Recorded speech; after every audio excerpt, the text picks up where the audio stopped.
Olá, tudo bem? Meu nome é Guilherme Magalhães, eu sou cofundador do Sisfund, em parceria com o engenheiro Renato Cortopassi. Atualmente trabalho na área principalmente de desenvolvimento e suporte do sistema.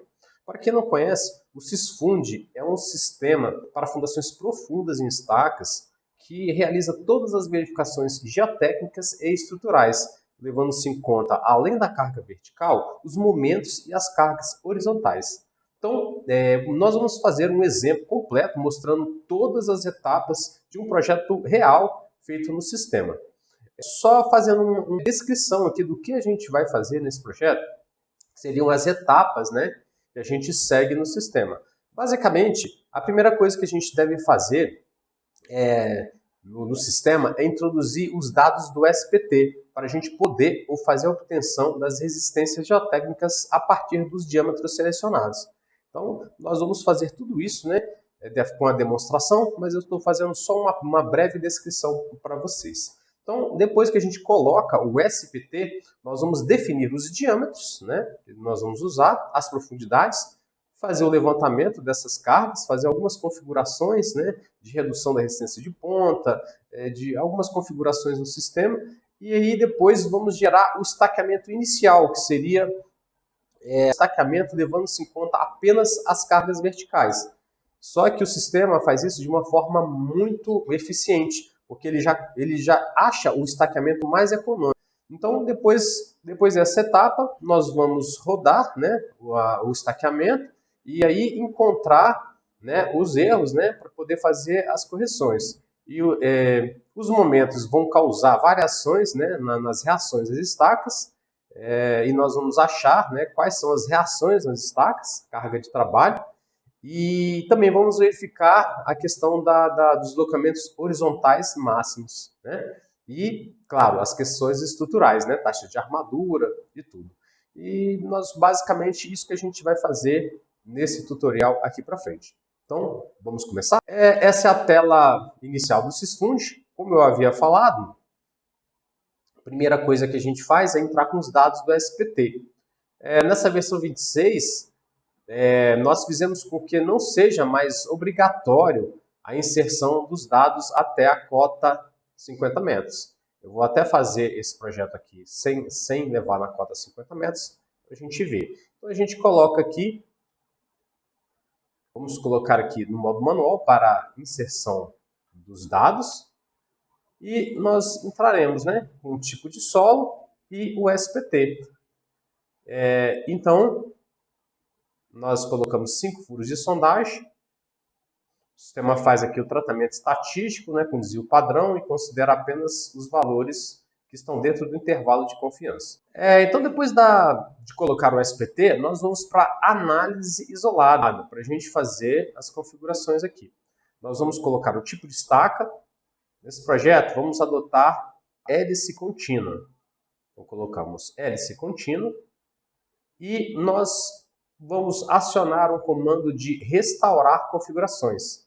Nesse comando, o Sysfund ele vai procurar as melhores configurações para o tipo de estaca, como o SPT crítico, vai sugerir o melhor o FCK, tensão máxima de compressão, enfim, ele vai fazer as melhores configurações para o tipo de estaca. Então veja que ele já realizou todas as configurações, SPT crítico, que seria o impenetrável, construiu 50 golpes, FCK 300, tensão máxima de 6, enfim, ele já realizou todas as configurações aqui automaticamente para a gente. Então, agora o próximo passo é definir os métodos semi-empíricos que nós vamos utilizar. No sistema aqui, nós podemos escolher um método só ou mais de um método semi-empírico. No caso, vamos deixar só Antunes e Cabral, que é um método específico para hélice contínua. Vamos desligar os outros métodos. Então, vamos deixar só Antunes e Cabral. Vamos ver as configurações que ele utilizou. Já foi calculado, né, o módulo de reação horizontal do solo, 2,35 MPa. O solo aqui também já foi todo definido, uma argila siltosa. Ele definiu aqui fator de redução da resistência de ponta, 20%. Isso considera, então, 80% da ponta. Todos os parâmetros também já foram estimados, né? KV, ângulo de atrito interno, peso específico, tensão na base, tudo já configurado. Nós vamos então agora partir para definir os diâmetros. Então, nós vamos em projeto completo e nessa parte aqui nós definimos os diâmetros. Então como nós vamos fazer? Vamos colocar inicialmente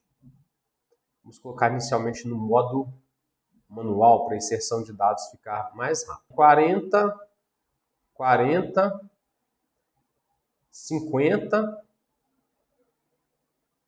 e 60. Como eu repeti 40 e 40, isso significa que o sistema vai encontrar uma profundidade menor para o mesmo diâmetro. Nós vamos, botar uma profundidade menor para o diâmetro para poder fazer uma economia aí nas cargas mais baixas. E acionar o primeiro comando. O primeiro comando é estimar cotas e resistências. Então veja que o sistema já calculou aqui para a gente, já calculou para a gente a cota ideal, a cota crítica e a cota sugerida. A cota ideal é onde a resistência geotécnica mais se aproxima da estrutural. Então o sistema vai procurar a profundidade onde nós temos o aproveitamento máximo, onde a resistência geotécnica mais se aproxima da resistência estrutural. A cota crítica seria onde que seria o impenetrável. Nós podemos verificar aqui métodos, colocou 22 metros, seria onde que o impenetrável. Então, onde atingiu já 50 metros, o sistema considerou impenetrável. 22 metros, então aqui ele fez a redução da cota, Ele fez a redução 15, 19, 21 e 22. Tá certo? E calculou as resistências. Resistência estrutural e a resistência geotécnica. E aqui que nós podemos editar ou não a resistência. Vou colocar aqui no modo manual. Veja que eu posso editar. Ele calculou 39,2. Se eu colocasse 40, vai ficar vermelho, só avisando que nós estamos com uma resistência, adotando uma resistência maior do que o calculado. Vamos continuar editando. Vamos colocar aqui 60, 90 e 140. Então, nós definimos então os diâmetros, as profundidades e definimos também as resistências, Então vai ficar 40, 60, 90 e 140 respectivamente. Então, o que nós vamos fazer agora? Nós vamos inserir aqui as cargas do projeto, tá? As cargas já estão inseridas aqui. Inicialmente colocaremos tudo com pressão. Se eventualmente alguma estaca vier com carga negativa, o sistema vai pedir para a gente trocar e a gente troca para tração. Existe uma carga que já é de tração. Vamos ver aqui, essa daqui, menos 10, então já inserimos tração. E as outras nós vamos aguardar depois do processamento. O sistema também dá aqui uma estimativa das cargas, carga máxima, distribuição das cargas como estão. Esse projeto aqui, nós temos cargas altas, temos cargas aí, FZ máxima de 1.019 toneladas, momentos grandes de 336, FY aqui até de 43 toneladas, cargas horizontais altas. Nós definimos as cargas, os diâmetros, então nós vamos agora gerar o estaqueamento inicial por faixa de carga. Nós vamos colocar aqui, gerar estaqueamento inicial por faixa de carga. Nesse estaqueamento, o SysFund vai testar o estaqueamento mais econômico. Então ele vai pegar e vai fazer as faixas de carga. Ele vai testar o diâmetro de 40, com 15 metros, diâmetro de 40 com 19 metros. Depois vai começar a dobrar os diâmetros para testar. E ele vai testar qual é a fundação mais econômica. Então, finalizado aqui, nós temos aqui o estaqueamento inicial, toda a distribuição do projeto. Um estaca de 40 com 15 metros, 9%. Um estaca de 40 com 19, 11%. Aqui de 3 estacas de 60 com 22 metros. Número de repetições, toda já a estatística do projeto. Então, nós temos já o estaqueamento inicial já feito. Mais uma coisa que eu vou explicar, nós colocamos aqui o título dos pilares e o comprimento e a largura do pilar. Tá? Isso aqui é muito importante para o Sysfund colocar o estaqueamento no sentido de absorver os momentos pelo binário. Então, a largura é sempre no eixo X, né? E o comprimento no eixo Y. Então, por exemplo, esse pilar de 150 por 26, ele estaria deitado, tá? E esse de 28 por 130 estaria em pé 90 graus. Tá? Então, por quê? Porque 28 é o X e o 130 o Y. E nós vamos agora processar a fundação. Editar estaqueamento. Quando eu edito o estaqueamento, verifiquem que ele já fez toda a distribuição. P201, 2 estacas de 60, P202, 3 estacas de 60 por 22 metros. Quer dizer, ele já fez a distribuição do estaqueamento inicial e nós vamos agora rodar o nosso projeto de fundação. Então, processar a fundação. Então, continuando aqui, a fundação já foi processada. Nós vamos verificar, nosso projeto, nós temos 62 pilares e 12 pilares com erros.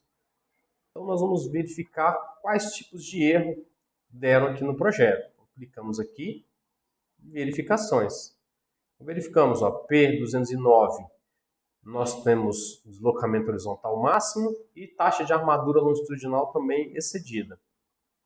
Tá? E também temos problema de reação na estaca que ultrapassou a resistência admissível. E ele dá todos os tipos de erro dos pilares. Aqui problema reação, né, da estaca que superou a resistência admissível. Deixa eu ver mais aqui. Deslocamento horizontal muito excessivo, 5 centímetros. Armadura longitudinal também excedeu. Enfim, nós vamos consertar esses erros. Vamos utilizar a análise isolada para a gente puxar esses pilares com erro e facilitar a nossa análise. Então, nós vamos em análise isolada. O programa já dá aqui os pilares que estão com erro. Então, P262. Nós vamos na análise isolada e colocamos o número do pilar. 262. E vamos utilizar esse comando, importar dados. Então, o programa vai puxar todos os dados do carregamento, os dados da fundação, e nós vamos analisar, mudar o estaqueamento e exportar, atribuir para o projeto completo. Então, verificamos aqui. Consertar o 262. Ele está aqui com uma estaca de 40 com 19 metros. Deslocamento horizontal de 5,680. Vamos tentar colocar aqui duas estacas de 40. Horizontal 1,378, máximo 1,5. Parte estrutural também passou. Taxa de armadura 0,59, o máximo é 1,5. Está tudo passando tranquilamente. Então, o que nós vamos fazer? Nós vamos utilizar o comando atribuir dados. O sistema vai levar esses dados lá para o projeto completo, para depois, quando nós formos processar o projeto, já vai considerar 2 diâmetros de 40. Podemos verificar, editar estaqueamento, e aqui, 2 estacas de 40 com 19 metros. E vamos continuar fazendo isso para todos os outros pilares, tá? Então, o que nós vamos fazer? Eu vou fazer as alterações aqui do projeto e depois, quando tiver tudo corrigido, nós partiremos para outra etapa. Então, editamos, né, todos os pontos com erro, tá? Então, tudo que está em vermelho aqui foi editado. Aqui o sistema dá a fundação inicial e final. Tudo editado. Nós vamos agora realizar um novo processamento para obter os relatórios finais. Eu vou utilizar esse comando aqui, processar a fundação. Podemos ver aqui esse relatório onde temos 0 erros, né? 62 pilares, 0 erros, tudo verdinho. E nós verificamos a parte de verificações. Também verificamos que o sistema não apresenta nenhum erro. Verificamos também editar estaqueamento. E aqui nós podemos ver o estaqueamento inicial e o estaqueamento final. Então, começamos com 2 estacas de 60, 22 metros, passamos para 4 estacas de 60. Então a gente tem sempre o inicial e o final. 7, 8 estacas, 2 estacas de 50, 3 de 50 e assim por diante. Dessa forma, temos aqui todo o processamento já realizado e sem nenhum erro. Então, o próximo passo é a gente configurar as bitolas que nós utilizaremos no nosso projeto. Vimos aqui em bitolas. Vejam que nós temos 1, 2, 3, 4, 5, 6 grupos estruturais. Verificando no relatório de detalhamento, o programa já dá aqui, ó, estamos 6 grupos estruturais, seriam 6 tipos de desenho, né? Então, ele já configurou aqui esse pilar aqui 253, e aqui é um grupo estrutural. E aqui outro grupo estrutural, com 13 repetições. Então, nessas colunas aqui, nós temos a parte estrutural. Já na primeira coluna, nós temos a parte geotécnica, então, só a parte geotécnica. Então, nós temos aqui o número de estacas, o diâmetro e a profundidade, e o pré-dimensionamento do bloco também, a parte da geometria. Então, os pilares que se encontram abaixo, né, do grupo geotécnico. No caso aqui, nós temos 28 grupos geotécnicos. Tá? Então, essa primeira coluna, parte geotécnica, e demais colunas, a parte estrutural. Aqui a parte dimensionamento na armadura longitudinal e dimensionamento de estribos. Vamos voltar aqui em bitolas. Em bitolas, nós podemos modificar os diâmetros. Por exemplo, lá no relatório de detalhamento, ele já dimensionou com essas bitolas aqui. Vamos diâmetro 10N6, diâmetro de 12,5. Eu quisesse passar para diâmetro de 16 milímetros. Então, nós mudamos aqui, 16 milímetros. O sistema já vai recalcular o número de barras, com 7 barras de 16. E verificando o relatório de detalhamento, o último grupo estrutural deverá estar com diâmetro de 16 milímetros. 120 repetições, 7 diâmetro de 16. Então, lá que nós definimos os diâmetros. De forma similar, estribos também. Se modificarmos algum estribo aqui, ele já recalcula o número do espaçamento, né? E já automaticamente. Então, com esse relatório de detalhamento aqui, já conseguimos detalhar o projeto, né, como um todo. Nós temos aqui a parte geotécnica e estrutural, e agora é só realizar o desenho já do projeto. E só lembrando que temos já o número de repetições, já considerando o número de destaques, essa coluna, né? Temos também outros relatórios, mas que o relatório de quantitativos, onde o sistema já dá tantos metros de estaca por diâmetro, o volume das estacas por diâmetro e o total também, o volume dos blocos, o volume das estacas por diâmetro e total, e aqui alguma informação adicional, o número de pilares, né, por diâmetro, o número de estacas por diâmetro e totais também. Temos aqui o relatório de blocos de fundação também, onde ele agrupa, né, pelas maiores cargas e os módulos também dos momentos e das cargas horizontais. E o número de repetições. Então, nós temos aqui 21 tipos de blocos, seriam 21 desenhos, né? E com esse relatório também fica fácil para poder fazer o detalhamento já com esses esforços já agrupados. Então, pessoal, essa é a nossa apresentação do sistema Sysfund. Espero que tenham gostado e estamos aí à disposição para esclarecer qualquer tipo de dúvida para vocês, tá bom? Um grande abraço e até o próximo vídeo.